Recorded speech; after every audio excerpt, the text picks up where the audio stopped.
안녕하세요. 저는 인하대병원 유방갑상선센터의 유방외과 박신영입니다. 네, 유방암에 있어서 수술은 굉장히 중요한 치료법으로 알려져 있습니다. 다른 장기로 이미 전이가 돼서 수술하는 것 자체가 생존율을 높이는 데 크게 도움이 되지 않는 분들이 일부 있는데요. 그런 분들에서는 수술을 하는 것이 의미가 없을 수 있습니다. 하지만 그런 환자분들은 일부고요. 그렇지 않은 대부분의 환자에 있어서 수술은 유방암의 1차 치료로 굉장히 중요하게 자리 잡고 있고 실제로 꼭 필요한 치료입니다. 유방암의 수술 방법으로는 크게 두 가지로 나누고 있고요. 유방암 병변이 곡소적으로 모여 있으면 부분적으로 유방을 절제하는 유방 부분 절제술, 보존술이라고 하는 수술이 있고요. 유방암이 진행되어 있어서 넓게 퍼져 있는 경우, 조기라고 해도 여기저기 넓게 퍼져 있으면 전체를 제거하는 유방 전 절제술이 있습니다. 부분 절제술을 해야 되는지 전 절제술을 해야 되는지는 환자분의 암의 진행 상황, 퍼져 있는 범위에 따라서 적절하게 필요한 수술들이 달라질 수 있기 때문에 담당 의사와 상의해서 결정하게 되고요. 보존 수술을 하게 되면 남아있는 유방 조직에 대해서는 방사선 치료를 해줘야 됩니다. 그래서 추후에 방사선 치료를 하실 수 없는 이유가 있으시다면 또 보존 수술을 하기는 어렵습니다. 유방암에서 아까 수술이 굉장히 중요한 치료라고 말씀드렸는데요. 하지만 수술만으로는 치료가 다 끝나지는 않고 많은 환자분들에 있어서 항암 치료, 방사선 치료, 또 항호르몬 치료, 표적 치료를 필요로 하는 경우들이 많습니다. 방사선 치료는 아까 말씀드린 것처럼 부분 절제술을 하신 분들에게는 꼭 필요하고요. 전 절제를 하신 분들 중에서도 애초에 좀 진행된 병기일 경우에는 수술을 하고 추가적으로 방사선 치료를 필요로 하는 경우들이 있습니다. 항암 치료는 역시나 유방암 환자들 많은 경우에서 하고 있는데요. 조기 환자들에 있어서는 항암 치료를 필요로 하지 않는 경우들이 있습니다. 그런 경우에는 항암 치료를 안 할 수도 있고요. 또는 애매한 단계의 환자분들은 최근에는 유전자 검사를 하여서 유전자 검사 결과를 보고 항암 치료를 내가 했을 때 얼마의 이득을 가질 수 있는지를 확인한 후에 항암 치료를 할지 말지를 결정하는 경우가 있습니다. 그리고 이제 아까 말씀드린 항호르몬 치료와 표적 치료가 있습니다. 유방암 세포 중에 아까 말씀드린 여성 호르몬이 굉장히 중요한 유방암의 위험 요인이라고 했는데 이 여성 호르몬 수용체가 굉장히 활성화되어 있는 암세포를 가지고 있는 환자분들이 있습니다. 그러나 그런 환자분들이 거의 70%에 해당하고요. 이런 환자분들에 있어서는 항호르몬 치료를 하는 것이 필요합니다.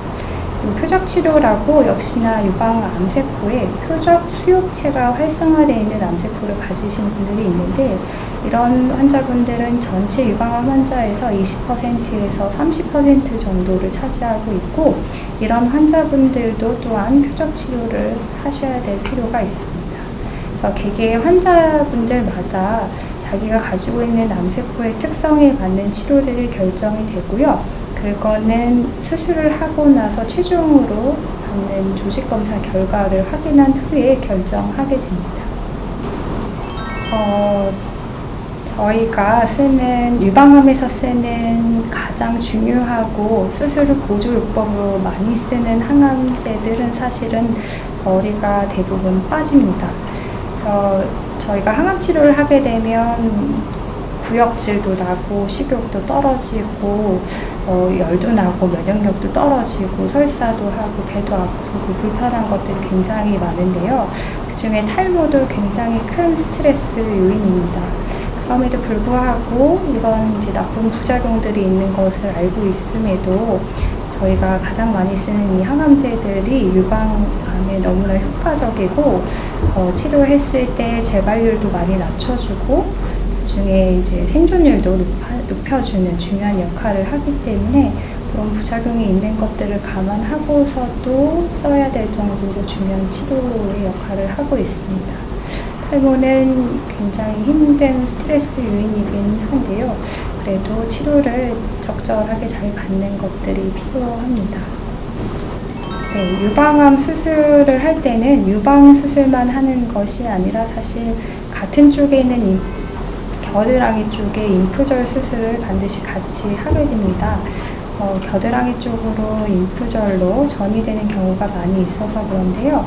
인프절을 떼는 수술을 하고 나면 수술 후에 같은 쪽의 팔의 림프액의 흐름이 차단되기 때문에 수술하고 나면 수술 받은 쪽의 팔은 저희가 주사도 맞지 말라고 말씀드리고요. 혈압도 재지 말라. 팔을 무리해서 많이 쓰지도 말라. 그리고 다치지도 말라, 따뜻하게도 하지 말라, 이렇게 굉장히 여러 가지 주의사항에 대해서 교육을 드리고 있습니다.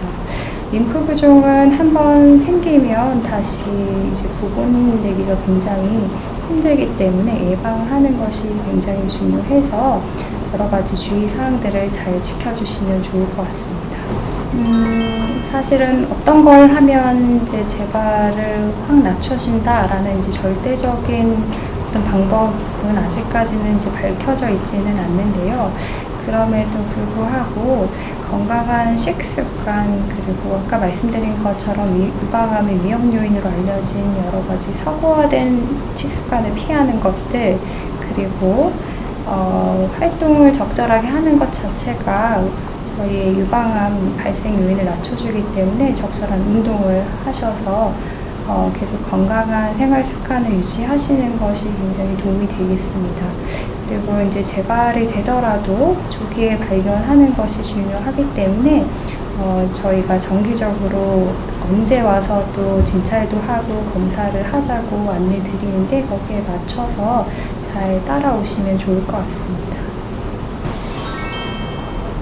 유방암 치료 중에 수술 자체는 굉장히 위험하거나 걱정을 많이 하셔야 되는 부분은 아니기는 한데요. 수술 후에 유방이 변형되는 것은 어쩔 수 없고, 또 수술하고 나면 본인이 워낙에 가지고 있던 외형 이미지의 변화가 생기는 것들이 불가피하기 때문에 그러한 두려움들이 생기게 되는 것 같습니다. 하지만 이제 수술은 아까 말씀드린 것처럼 꼭 필요한 치료이고, 그 후에 해야 되는 여러 가지 치료들도 항암 치료, 항호르몬 치료, 표적 치료, 방사선 치료 이런 것들도 다 쉬운 치료는 아닙니다. 그래서 유방암을 진단받고 나면 또는 유방암 의심 증상이 있게 되면 많은 두려움과 절망감을 느끼실 수 있으실 것 같은데, 너무 이제 두려워하시다가 치료 시기를 놓치시는 것들은 굉장히 환자분에게 위험할 수도 있기 때문에 되도록 이제 빨리 내원하셔서 저희 의료진한테 상담 받으시고, 저희가 또 치료를 잘 받으실 수 있도록 치료 계획에 대해서도 잘 설명드리고 잘 이끌어 드리도록 하겠습니다. 그래서 불편 증상이 있으시고 걱정되는 부분이 있으시면 언제든지 내원하셔서 의사와 상담하시면 좋을 것 같습니다.